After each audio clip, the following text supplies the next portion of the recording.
എന്താണ് യഥാർത്ഥ ശുദ്ധികലശം? ഭീകരതയെ വേരോടെ പിഴുതെറിയും എന്ന് ട്രംപ് പറഞ്ഞപ്പോൾ അത് ഇത്രത്തോളം എത്തുമെന്ന് ആരും പ്രതീക്ഷിച്ചിട്ടുണ്ടാവില്ല. ഹമാസിന്റെ അടിവേരുകൾ കിളിർക്കാനുള്ള അവസാന ഇടം കൂടി തോണ്ടി ശുദ്ധികലശം നടത്തുകയാണ് ട്രംപ്. സംഭവം അമേരിക്കയിലെ ക്യാമ്പസുകളിലാണ്.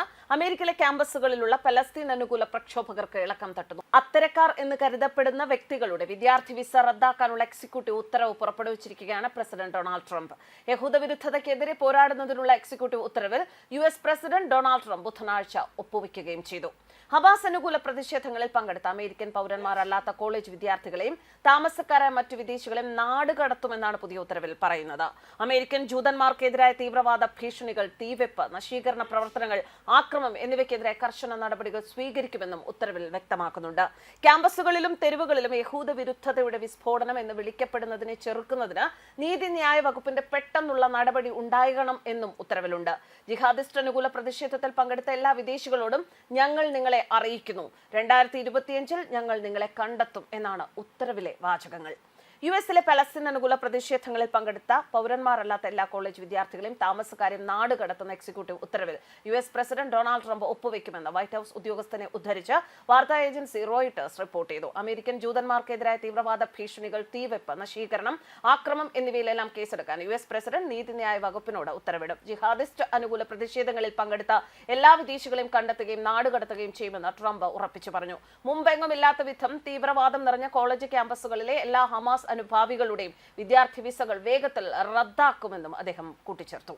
സെമിറ്റിക് വിരുദ്ധതയെ ചെറുക്കുന്നതിന് ലഭ്യമായ ക്രിമിനൽ സിവിൽ നടപടികളെക്കുറിച്ച് 60 ദിവസത്തിനുള്ളിൽ സർക്കാർ ഏജൻസികളും വകുപ്പുകളും വൈറ്റ് ഹൌസിന് ശുപാർശകൾ സമർപ്പിക്കണമെന്ന് ഉത്തരവ് ആവശ്യപ്പെടും. നിയമങ്ങൾ ലംഘിക്കുന്ന താമസക്കാരായ വിദേശികളെ നീക്കം ചെയ്യുന്നതിനും ഇത് ആവശ്യപ്പെടും. 2024 തിരഞ്ഞെടുപ്പ് പ്രചാരണ വേളയിൽ ട്രംപ് ഹമാസ് അനുകൂലികൾ എന്ന് മുദ്രകുത്തിയ വിസയിൽ US വിദ്യാർത്ഥികളെ നാടുകടത്തുമെന്ന് വ്യക്തമാക്കി.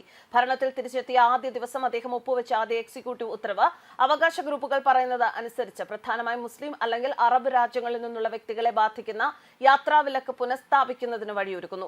പ്രത്യയശാസ്ത്രപരമായ കാരണങ്ങളാൽ വിസ നിഷേധിക്കുന്നതിനും രാജ്യത്ത് ഇതിനകം താമസിക്കുന്ന വ്യക്തികളെ പുറത്താക്കുന്നതിനും ഈ ഉത്തരവ് അധികാരങ്ങൾ നൽകുന്നു. ഗാസയിലെ ഹമാസ് ആക്രമണങ്ങളും തുടർന്നുള്ള ഇസ്രായേലിന്റെ സൈനിക നടപടിയും US സർവകലാശാലകളിൽ മാസങ്ങളോളം പലസ്തീൻ അനുകൂല പ്രതിഷേധങ്ങൾക്കാണ് കാരണമായത്.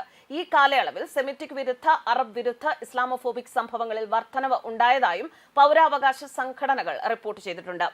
മുൻ പ്രസിഡന്റ് ജോ ബൈഡൻ ഇസ്രായേലിന് ആയുധങ്ങൾ നൽകുന്നതിന് ഏർപ്പെടുത്തിയ നിയന്ത്രണം ട്രംപ് അധികാരത്തിൽ എത്തിയതിനു പിന്നാലെ എടുത്തു കളഞ്ഞിരുന്നു.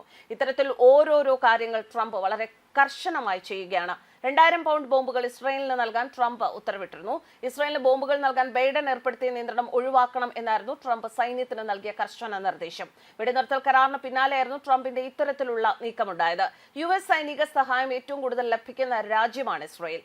അടുത്ത ദിവസം ട്രംപ് നെതന്യാഹുവിനെ വൈറ്റ് ഹൌസിലേക്ക് ക്ഷണിച്ചിരിക്കുകയാണ്. ഇതോടെ ട്രംപ് 2ാം തവണ അമേരിക്കൻ പ്രസിഡന്റ് ആയതിനു ശേഷം വൈറ്റ് ഹൌസിലെത്തുന്ന ആദ്യ വിദേശ നേതാവായി നെതന്യാഹു മാറുന്നു.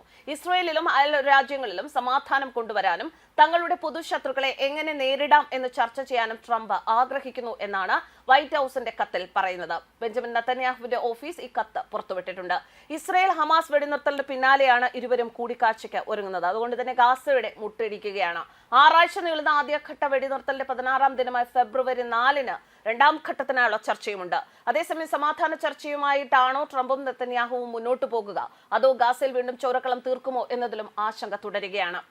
ആദ്യ തവണ പ്രസിഡന്റ് പദവിയിലിരിക്കെ ഇസ്രായേൽ പ്രധാനമന്ത്രി ബെഞ്ചമിൻ നെതന്യാഹുവുമായി അടുത്ത ബന്ധം ആസ്വദിച്ച വ്യക്തിയാണ് ട്രംപ്. ഒരിക്കൽ കൂടി ലോകത്തിലെ സൂപ്പർ പവറിന്റെ നേതാവായി സത്യപ്രതിജ്ഞ ചെയ്തതോടെ ഇസ്രായേൽ തങ്ങളുടെ ലക്ഷ്യങ്ങൾ കടുപ്പിക്കുമെന്ന് പലർക്കും ഉറപ്പുണ്ട്. പലസ്തീനികൾക്കെതിരായ ഒരു സഖ്യം തന്നെയാണ് ട്രംപും നെതന്യാഹുവും. ട്രംപിന്റെ തെരഞ്ഞെടുപ്പിനെ ചരിത്രത്തിലെ ഏറ്റവും വലിയ തിരിച്ചുവരവ് എന്നാണ് നെതന്യാഹു വിശേഷിപ്പിച്ചത്.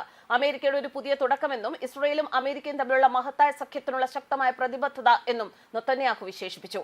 2016 മുതൽ 2020 വരെയുള്ള ട്രംപിന്റെ ആദ്യ 4 വർഷത്തെ പ്രസിഡന്റ് കാലയളവിലാണ് ഇസ്രായേലിലെ US എംബസി ടെൽ അവീവിൽ നിന്ന് ജെറുസലേമിലേക്ക് മാറ്റിയത്. ഇസ്രായേൽ സർക്കാരിന്റെ കണ്ടിൽ അത് ഒരു സുപ്രധാന നീക്കമായിരുന്നു.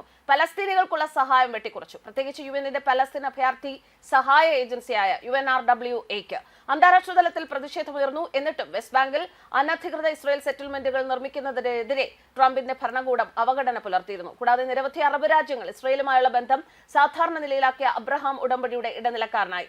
ഫെബ്രുവരി 4-ന് നടക്കാൻ പോകുന്ന ട്രംപ് നെതന്യാഹു കൂടിക്കാഴ്ച നിർണായകമാണ്. ട്രംപ് അധികാരത്തിൽ എത്തുന്നതിന് മുൻപ് പശ്ചിമേഷ്യയിൽ സമാധാനം കൊണ്ടുവരുമെന്നും യുദ്ധം അവസാനിപ്പിക്കുമെന്നും വാഗ്ദാനം നൽകിയിരുന്നു. വെടിനിർത്തൽ കരാർ തുടരാൻ ട്രംപ് ആവശ്യപ്പെട്ടേക്കുമെന്നും റിപ്പോർട്ടുണ്ട്.